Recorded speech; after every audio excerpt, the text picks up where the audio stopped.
идем загружать машину. Идем задавать машину. Идем заряжать машину. Всем привет! Идем заряжать машину. И ты выбираешь нас. Это будет до монтажа. И ты выбираешь Greenway. Да давай выходи. Хорошо. Уже. Мы идем заряжать машину. Вперед! Ау. Ну ладно, мы идем заряжать машину. Вперед!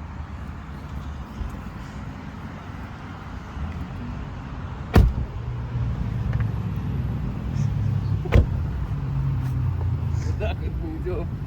Это зарядка, вот смотри, 190 киловатт. 190 киловатт, если не записал тогда раньше. Ну, не 400, конечно, но она принимает, если что, максимум 120 киловатт. Да не подходи ты так. Хорошо, все, значит, тут смотрите, берем коннектор. Коннектор называется CCS2. Это машина европейская, адаптирована для европейского рынка.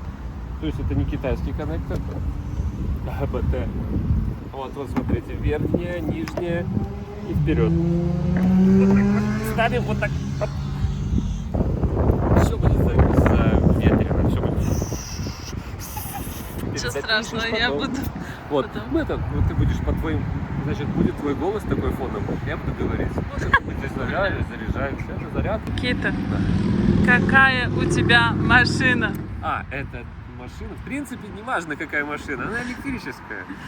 Значит, самое главное, кольки пре, кольки жре.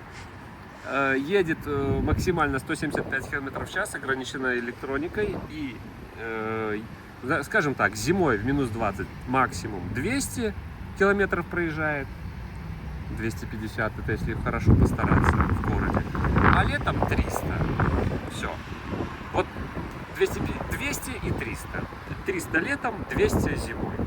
С семьей, с полным, скажем так, соцпакетом, с обогреванием, с кондиционированием, с музыкой.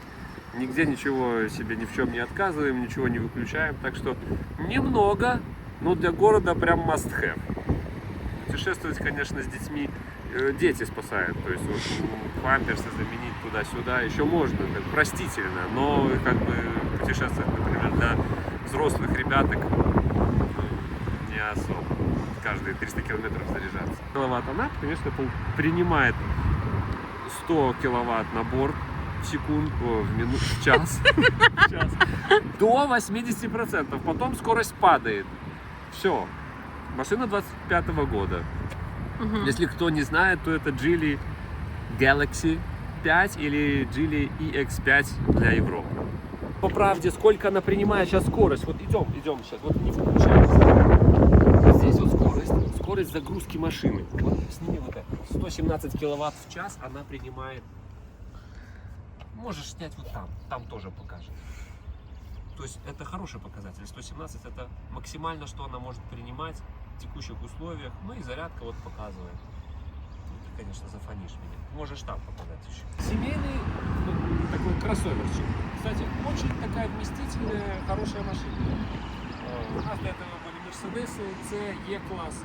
Вот по вместительности она как E-класс, по ширине, по длине, то есть в салоне я имею в виду. Вот.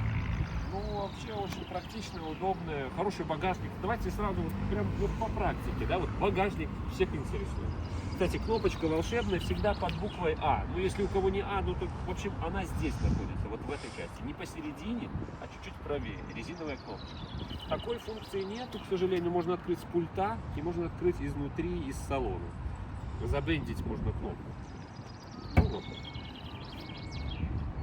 Открывается довольно-таки быстро. Кстати, регулировать можно высоту, это максимальная высота. Я, если что, 1,188 м. Мне низковато. Мне это немножечко низковато. Кто ниже, тому хорошо. Ну, это максимальная высота. Значит, смотрите, вы видите здесь прекрасно сложенный инструмент для транспортировки детей. Это коляска, как это называется? Коляска шпиль, коляска шпик, коляска зонт. Вот, коляска зонт.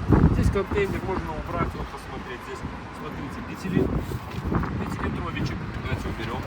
Оп. А вот смотрите, а здесь 5-литровичек помещается. 5 литров сбоку.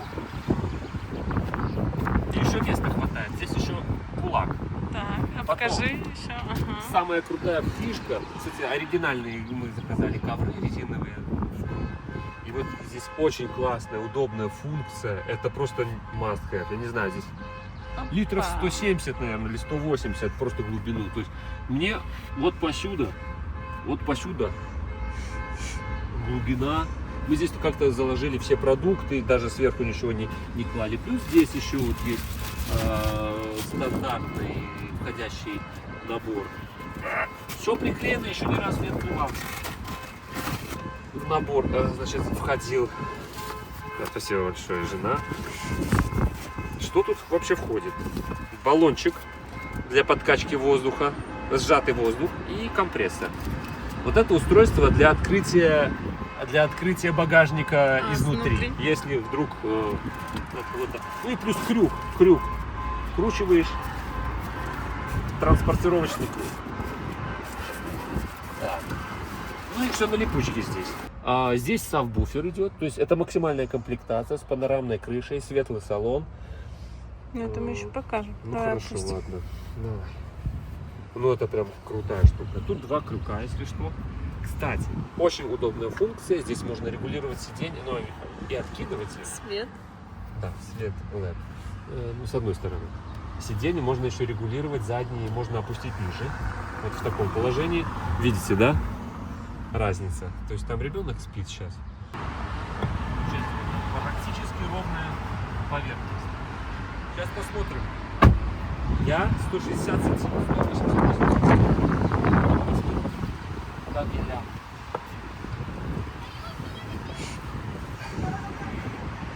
Обзор, который вы заслужили. Моя голова находится в воздухе. Ну и ноги. И ноги. Я не помещаюсь, но это машина. Я бы поместилась. Это база не трехметровая. То есть это 2,750 колесная база здесь. А сама длина, ну сами все узнаете, увидите, вот здесь будут цифры, наверное. Что тут жена сделает. Ну, я бы не спал, так, ну ладно. В общем, багажник хорошо складывается, если ребенка еще туда раз-раз можно что-то положить, большое пространство Ну, получается. В общем, класс. бульба можно. Сколько тут мешков можно? Мешок внизу и здесь 5. Ой, я остановил ее. Может быть, нас при закрытии, можно сказать, было мне что-то. не. Ладно, хорошо. Есть две комплектации в этой модели.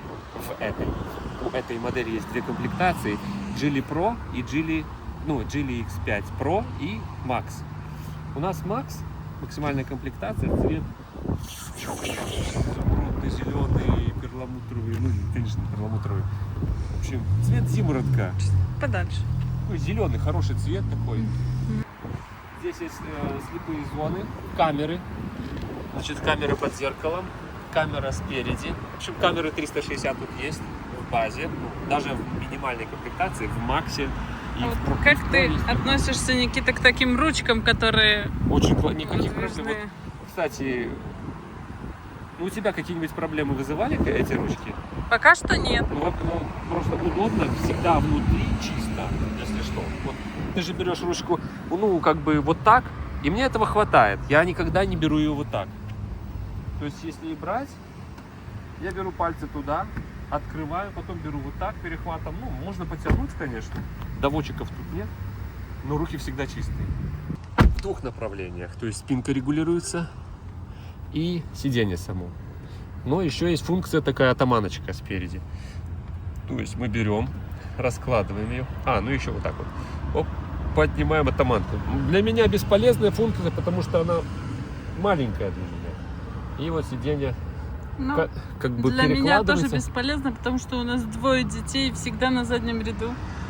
Перекладывается, она складывается вот практически в лежачее положение. Сидят два человека.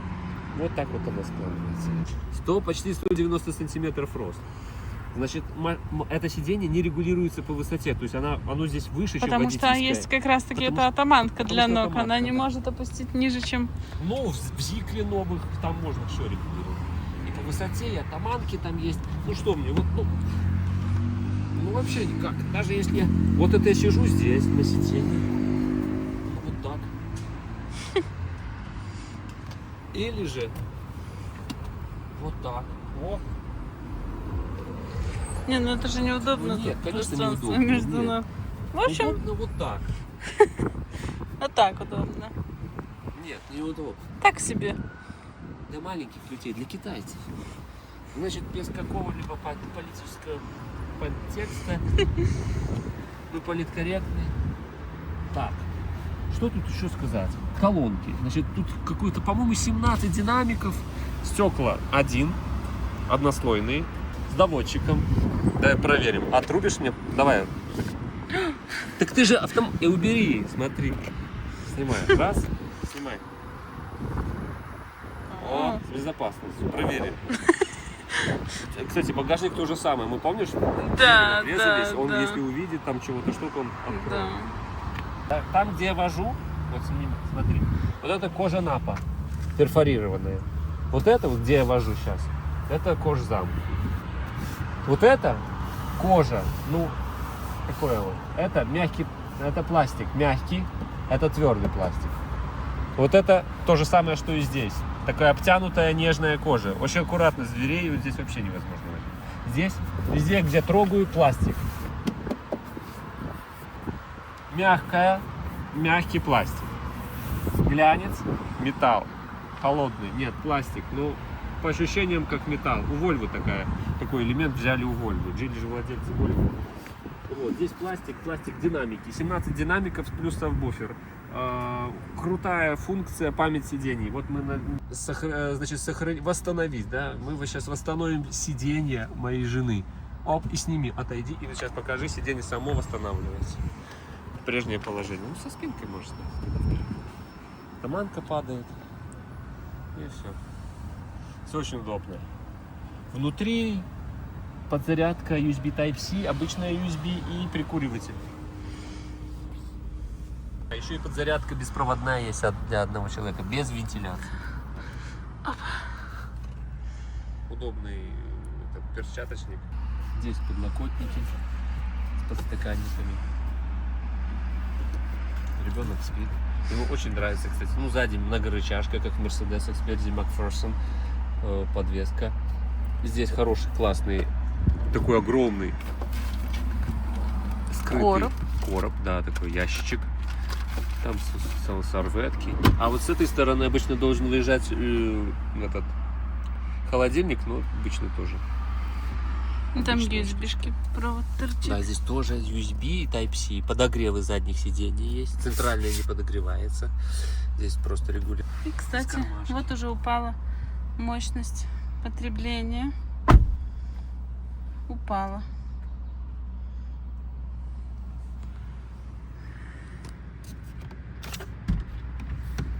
Минус, еще можно сказать. Самый главный минус этой машины касается людей с высоким ростом, то есть от 180 выше, я так полагаю, сантиметров. То есть вот смотрите, я сажусь, сиденье отрегулировано под меня.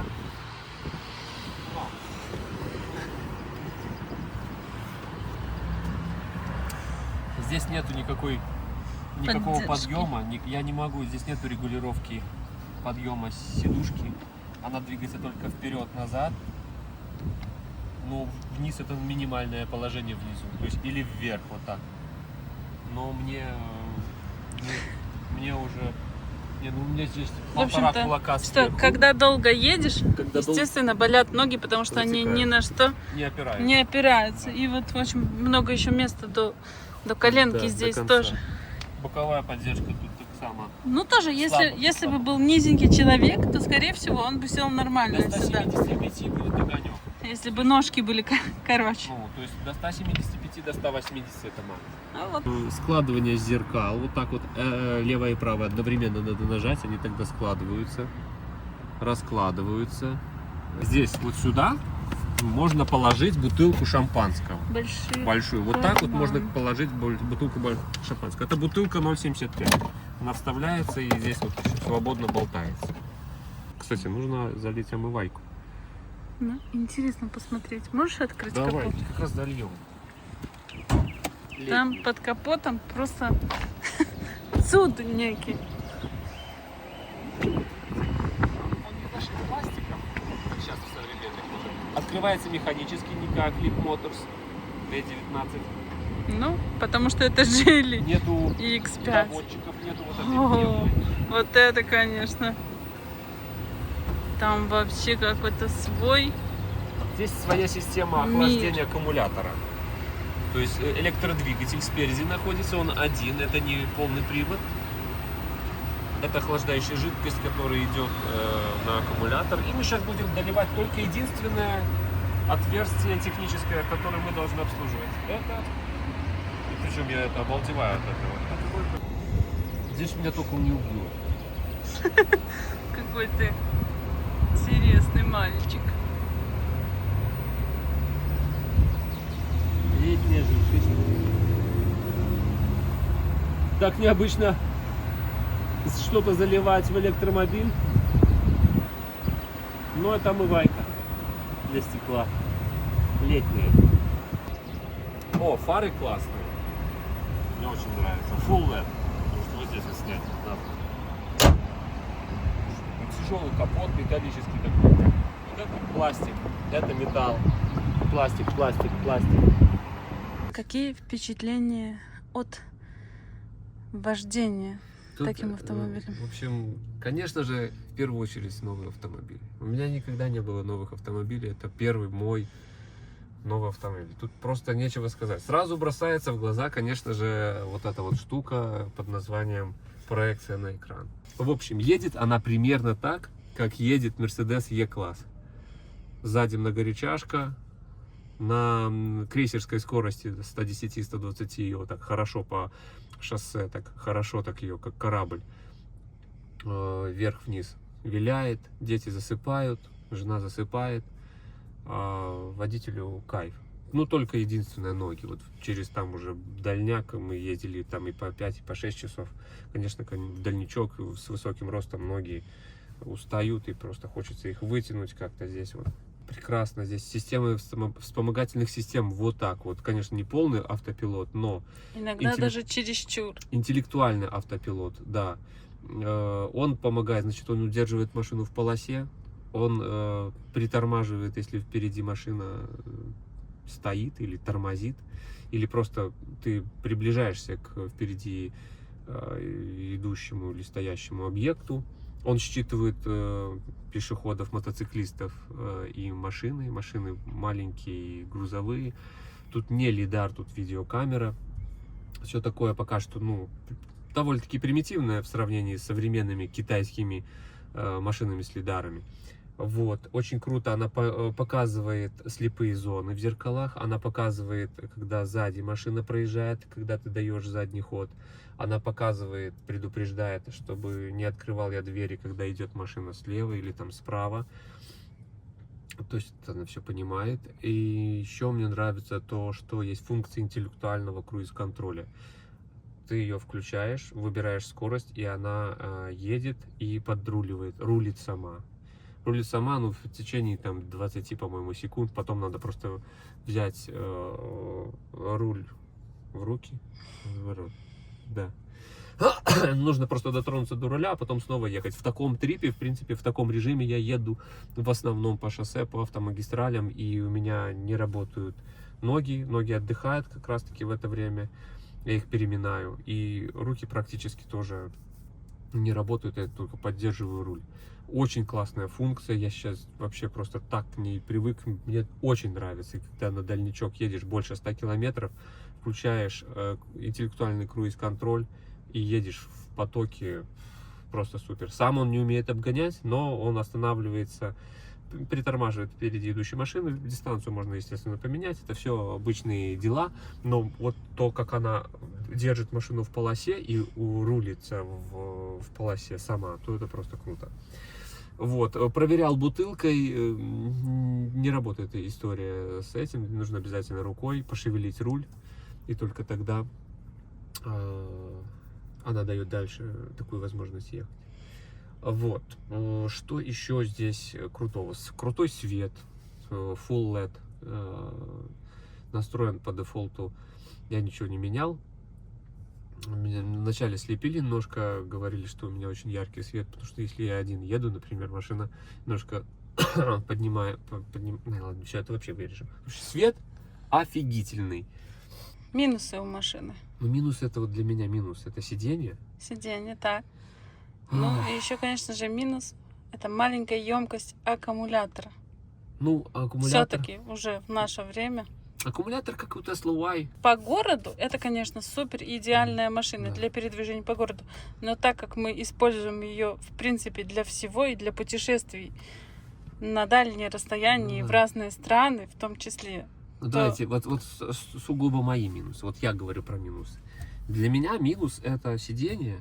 И сейчас вот придумаю еще какой-нибудь сразу со старта, какой бы минус мне. Вот мне не приходит в голову минус насчет зарядки. Да, он приходит, например, мне не нравится скорость зарядки, потому что сейчас существует 500-вольтовые архитектуры и 800-вольтовые мегаваттные архитектуры. Вот они круто заряжаются, они могут заряжаться и по 500 киловатт в секунду, в час.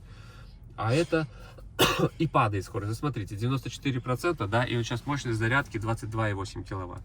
Как бы для Беларуси это радость. А в Европе это, ну, ты просто стоишь и должен ждать еще 13 минут зарядки 6 последних Ну. процентов. Но это, ну, как бы, вот, знаете Нет, вот в Европе я бы не стала нарекать на зарядки. это я говорю про зарядку машины, про машины. автомобильную Ну, возможности приема даже тока. это не беды, потому что в Беларуси, в принципе, 11-киловаттные кое-где стоят зарядки, и больше 11 в час ты все равно не наберешь. Поэтому вот это еще вообще... Ну, то есть, понимаем, что после 80 скорость падает, и ты все равно должен постоять. Грубо говоря, в среднем мы заряжаем машину 40 минут, 40, 45, 50 минут. Сейчас скажем, вот у нас будет 100%, там будет... Здесь мы заряжаем в среднем машину по 40 минут. Да, если А когда мы в Польше, приезжаем не здесь, а в Польше. Да, а когда мы приезжаем в Беларусь на родину, Да, то там То 1,5 часа. 1,5 часа это минимум. Да, там тяжело найти зарядку. Хотя мы ездили и зимой в минус 25. Последний раз мы были в Беларуси в декабре. Да, Ну, в январе. Проблема. Мы на Новый год ехали в самые холодные ночи. Ладно, ну это все мы опустим. Сейчас давай про машину, короче. Да, как Что и тут? есть Подсветка. про машину. Подсветка. У жены тоже. Я уже снимаю.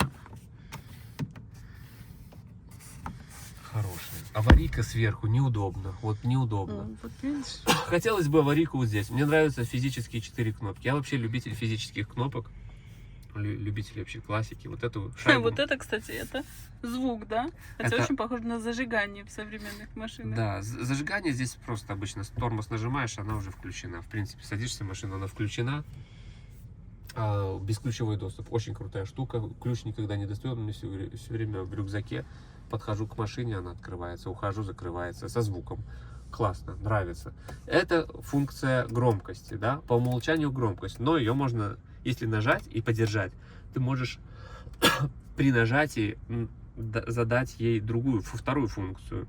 Например, температура, интенсивность вентилятора, настройки звука, режим подсветки или же поменять обои. Но я выбрал температуру. И как это работает? То есть по дефолту она громкость дает, медиа. Причем, кстати, медиа можно раскрыть и отрегулировать все, что угодно. Телефонный звонок, голосовой помощник, медиа и рингтон. А если нажать, то мы регулируем температуру. Очень удобно. Мгм. Хорошо, а у меня есть еще такой вопрос. Не отвлекает ли от дороги такой большой планшет и то, что если ты хочешь что-то поменять, какие-то настройки или функции прямо во время езды, то нужно тыкать в этот планшет. Не отвлекает ли это? Ко всему привыкаешь. Начнем с этого. Но, смотря что поменять. Например, температуру поменять. Я даже не глядя в монитор, я просто еду, смотрю вперед на проекцию или вот просто вперед и вижу, мне самое главное поменять температуру, к примеру, да? Или интенсивность вентилятора. Мне становится холодно. Я просто делаю здесь вот 2 или 1. Это две самые популярные позиции. Если мне надо, конечно, зайти и сделать массаж, то да. Либо мне Кстати, пользуешься ли ты функцией делаю массажа? после работы обязательно. Вот. Функция массажа. Здесь есть несколько режимов. Поясница, гусеница, змейка. Вот. Очень удобно, классно. Интенсивность массажа и Видно, стиль. что на водительском сиденье включен. Да, И как подниматься. вибрация идет по всей Да, спине. первый мой массаж вообще в жизни. Первый подогревы сидений заднего ряда. Первая электричка. Подогрев руля есть. Зимой пользовались. Каждый день пользовался подогревом руля. Круто. Включаю подогрев сидений, руля. После работы Есть не массаж. только подогрев, есть еще и обдув сиденья. Есть, да, есть вентиляция. Это моя первая вентиляция вообще в жизни. Вот смотрите, можно здесь сделать и подогрев, либо подогрев, либо вентиляцию, извините. И вот, пожалуйста. Хорошо анимированные. Да, анимировано все Да, это. ну, Классно видишь, показывает. можно- Можно подключить CarPlay тоже. Да, здесь существует Выводить. уже CarPlay. Это все, конечно, в обновлениях. Уже новое обновление вышло. Надо ехать в салон и обновляться. Сейчас они уже сделали еще новое обновление. На момент съемок у нас обновление базовое, в листопаде 25 года. Кстати, режим темы. Темный и белый и авто. Он перешел уже в вечерний режим. Уже проехали почти 13 тысяч километров. Кстати, С ноября 25 года, Да. 2025 года. Мы ее купили 11 ноября, да, в день рождения нашего младшего ребенка. самое И классное, 12 конечно. тысяч мы уже проехали. Сегодня 26 марта. Да. А куплена она была 11 листопада. Я уже сказала это. Я вспомнила еще один минус. Здесь нету штучки для очков. Некуда да. положить Для солнцезащитные меня это очки. критично, я очень люблю очки. Да, вообще это, в принципе, безопасность на дороге. Приходится их Вот здесь совать они царапаются. вот туда. Ну, и кому угодно, можно, конечно, и в перчаточник А в попасть, дороге неудобно их брать. брать. То есть Ну и, нету- конечно же, здесь есть еще бардачок. Вот у моего папы есть Subaru Forester 2015 года. Оп. И вот здесь вот у него прекрасные очечники. Классные. Да, Нажимаешь, обычно вот он здесь вот выезжает. очечники. Здесь как будто бы тоже, И здесь вот есть. как уже будто бы какая-то- есть место. Ну, могли бы для сделать. него, но Очень бы хотелось. Могли бы, но Можем нельзя. показать панораму. Ну, это все А, видели. так, Ну, ну покажи, что у нас ну, панорамная крыша. во-первых, тут, конечно же, есть голосовое управление. Что бы вы еще хотели сделать? Открой шторку. К. Ну, к примеру, да, то есть удобно, можно сказать себе чего-то, что-то такое. Она, конечно, еще не все знает, но базовые функции багажник умеет открывать. Да. Значит, стекло, как вы видите, панорама с перегородкой, оно не монолитное, но, тем не менее, очень светло в машине, плюс светлый салон дают ощущение простора. Вам? Открой мое окно. Разумеется. Ну, хорошо. Как я могу помочь вам? Скорость вентилятора на 5. По рукам. Чем могу помочь? Температура 23. ПК устанавливаю температуру. Закрой мое окно. Конечно. А сейчас вот смотри. Что бы вы хотели, чтобы я нашла? Открой все окна. Согласна.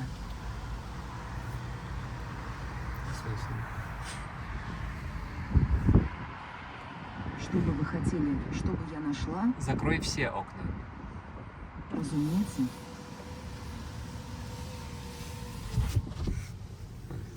Чем могу помочь? Открой багажник. Конечно.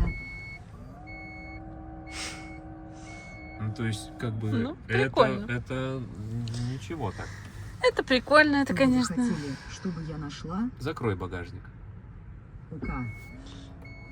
Так скажем, без этих функций можно легко жить, но Я уже не это могу- прикольно. Я не могу уже жить с открытием механического Ну багажника. и что? Давай еще расскажем, что эта машина экономичная в плане, ну, например, в Польше. Я Это вспомнил. гораздо дешевле, чем дизель И или бензин. да. И даже немножечко дешевле, чем газ все-таки. Да, дешевле. Это самый дешевый вид транспорта в машине. Фу, в Европе. Но смотри, я вспомнил, где проценты существуют. Это связано со шторкой. Вот внимание, шторка открыта на 100%. Как я могу помочь вам? Открой шторку на 30%. Согласна. Вот она ее доведет не до конца, а 30% оставит. То есть я сейчас проверю и скажу, сейчас 35, она чуть-чуть отдвинется. Что бы вы хотели, чтобы я нашла? Открой шторку на 35%. Конечно. Вот что я хотел показать. Вот это она еще знает. Но вообще, в принципе, она обучается, и я думаю, что с обновлением она будет больше команд понимать. Я уверен, что открыть окно на 20% это несложная задача, если она уже Как это любой знает. искусственный интеллект, собственно говоря, она развивается. Не, ну здесь не искусственный интеллект, здесь все-таки зашитые команды, и она обучается только при помощи обновлений. Обновления, ага. Да, то есть ты закачиваешь у нее есть новый пакет команд и все. У Так. нее, кстати, здесь нету телеметрии, то есть есть европейские машины, они продаются симками, у них есть приложение официальное Geely Auto, или как оно называется, на всех маркетплейсах оно присутствует. И можно машину у дилера привязать к своему приложению через номер, через симку. То есть здесь есть симка, интернет и все. Можно удаленно запустить машину, прогреть, охладить. Здесь такого нету. Вот, поэтому... еще здесь вот я заметил, в новых машинах, во-первых, увеличенная батарея, она уже теперь у нас здесь 62, а в новых, по-моему, 67,8, ну 68%, 68 киловатт. И здесь еще датчик усталости. Датчик, который смотрит тебе в глаза, если ты уже хлоп-хлоп-хлоп, он... Ну, вообще, на электрических машинах надо уметь ездить, потому что это как раз-таки машина, которая соответствует пословице 99%. «Так, тише едешь, Да, дальше да. будешь». Да, как бы можно ехать 100-110 в потоке, и ты будешь расходовать. Кстати, давай покажем статистику поездок. И вот смотрите. Средний расход энергии у нас 17,3 киловатта. Ну, это учитывая то, что По городу, я вам говорю, по городу 15 киловатт. много мы Вот ездили средний на расход. ней зимой тоже, Последние например. 50 километров 14,6 киловатта, последние 100 километров тоже 14,6. Ну, то есть не более 15 киловатт в час летом. Зимой 18-19. Все, батарея заряжена. Давайте смотреть. Энергия завершена. 100%, 432. В динамическом, кстати, режиме, потому что есть другой За режим. 45 минут зарядились. 45 минут, да. 432 километра. Ну, это в самых идеальных условиях. Еще, кстати, очень классно. Здесь есть Ага, функция так. приветствия. То есть сиденье отъезжает, когда вы открываете дверь, оно отъезжает, как в дорогих машинах. И когда ты закрываешь, оно подъезжает именно в запомненное положение. Ну, в то положение, которое ты отрегулировал под себя.